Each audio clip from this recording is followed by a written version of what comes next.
It started after one of the worst droughts our county had seen in decades.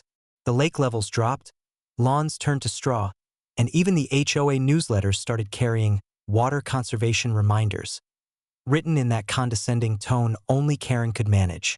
But while everyone else was scrambling to keep their azaleas alive, I'd been prepared.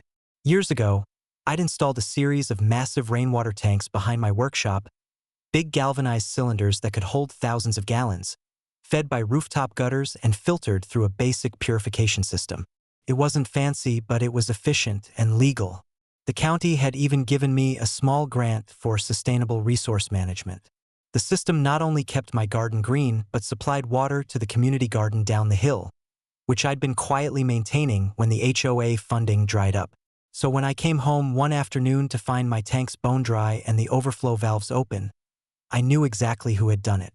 There were tire tracks on the gravel and a familiar set of shoe prints near the spigot, small, narrow, always clicking like authority on heels. Karen. I walked over to the community garden and asked the volunteers if they'd seen anything. One woman hesitated, then nodded. Karen and a few HOA board members came by this morning, she said. Said they were inspecting water systems for compliance and that they were going to shut down illegal storage. Illegal storage. I almost laughed.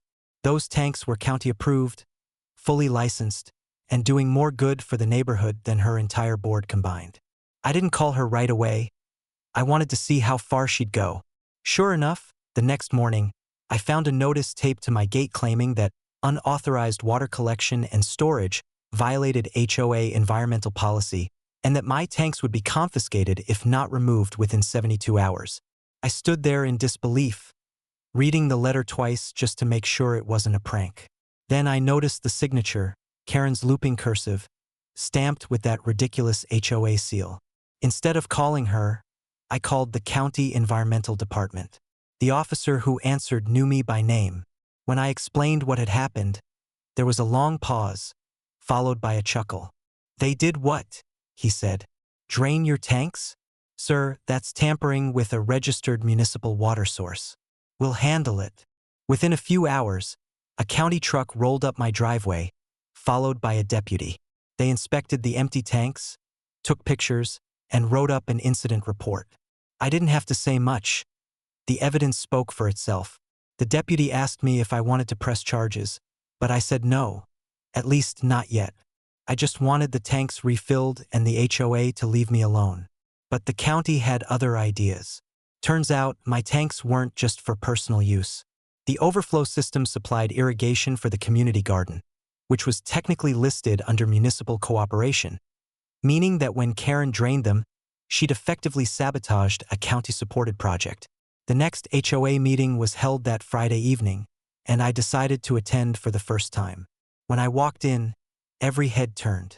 Karen was at the front, pretending to look composed, but I could see her jaw tighten.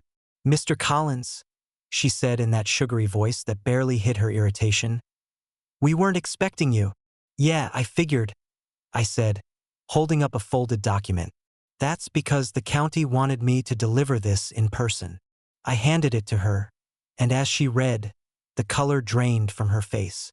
It was a cease and desist order, signed by the county environmental officer, ordering the HOA to refrain from interfering with or tampering with any registered water collection system and requiring them to restore lost resources or face fines up to $50,000.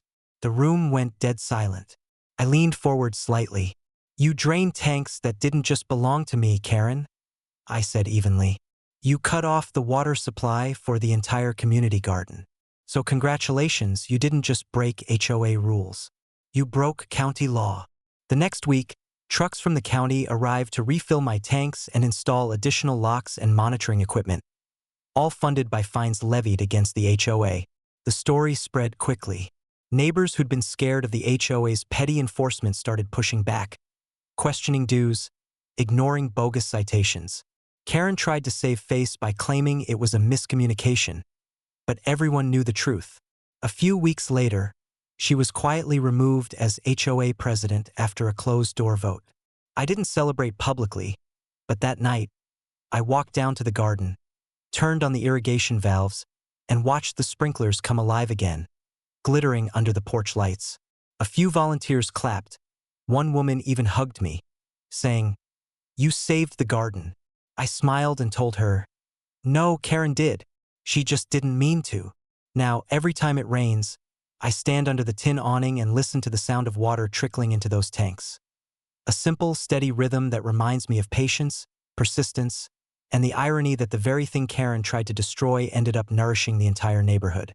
My rainwater tanks still stand there, silver and solid, a quiet monument to the day the HOA learned that power isn't measured by clipboards or seals, but by who truly sustains the community when things go dry.